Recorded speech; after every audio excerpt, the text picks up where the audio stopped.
All right, what do you need to know about programming if you are just getting started? We all have to deal with certain tasks in our daily lives. Many we can solve on our own, while others, especially the ones that are more complicated, can be solved with the help of a computer. Assume you have defined a problem that must be solved and you know the steps that must be taken to solve it. Even if you could structure your logic perfectly and type a brilliant solution in English, the computer will not understand it, as it understands zeros and ones only, no other symbols. Similar to a light switch, it recognizes two phases, on and off. To communicate a real-life problem to the computer, you need to create a specific type of text called a source code or a human-readable code that software can read and then process to the computer in zeros and ones. A program is a sequence of instructions that designate how to execute a computation. Therefore, the formal definition of programming is the following: taking a task and writing it down in a programming language that the computer can understand and execute. You need not be a geek or computer scientist to program. Actually, the subject of computer science is not the study of programming. These are different things, and this can confuse beginners. Computer science is about understanding what computers can do. Programming, instead, is the activity of telling computers to do something for us. Think about the world we live in today. There are more than 1,000 programming languages out there, and each language is designed for carrying out specific tasks. So, depending on the sphere to which your problem applies, only some languages can be of good use. For instance, PHP is good for web programming, but is not suitable for programming devices.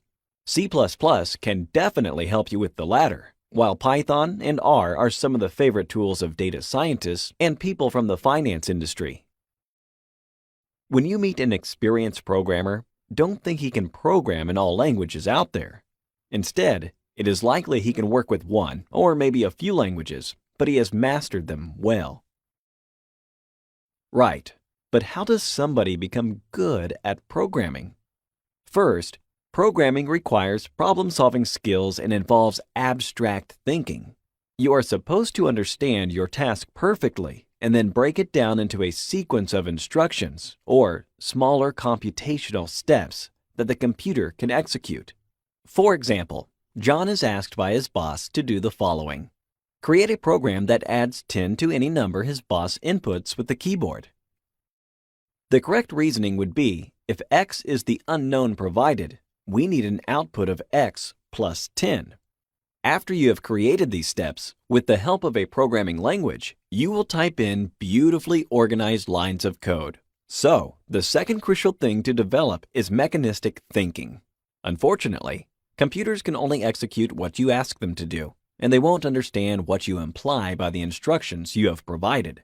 They will simply compute the code without interpreting your output. Fortunately, we can do that though. Humans can understand and interpret code instructions and adjust it whenever necessary. And this is why a solid knowledge about the syntax of a programming language and the ability to understand computer code is of paramount importance. It will positively affect your thinking process, allowing you to break down your problem into parts the computer can execute. In the example we provided above, John must think of the following subtasks.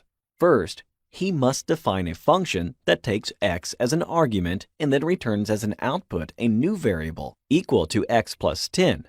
This is how this problem can be solved. Regardless of the problem you are facing or the programming language you are using, your coding style is crucial. Remember that. Having 3 lines of code is straightforward to understand. However, in practice, you will likely work with hundreds of lines of code that must be sent to other people. If your work is difficult to read, unnecessarily complicated, full of variables as names, conveying no meaning, it will be poorly received by other programmers. Therefore, throughout this course, we will pay attention to the best practices that will help you organize your code. Programming challenges are great as they develop your mechanistic thinking and problem-solving abilities. This involves formulating problems, breaking them down into meaningful steps, and communicating these steps to the computer in an organized way. This will do for now. Thank you for watching.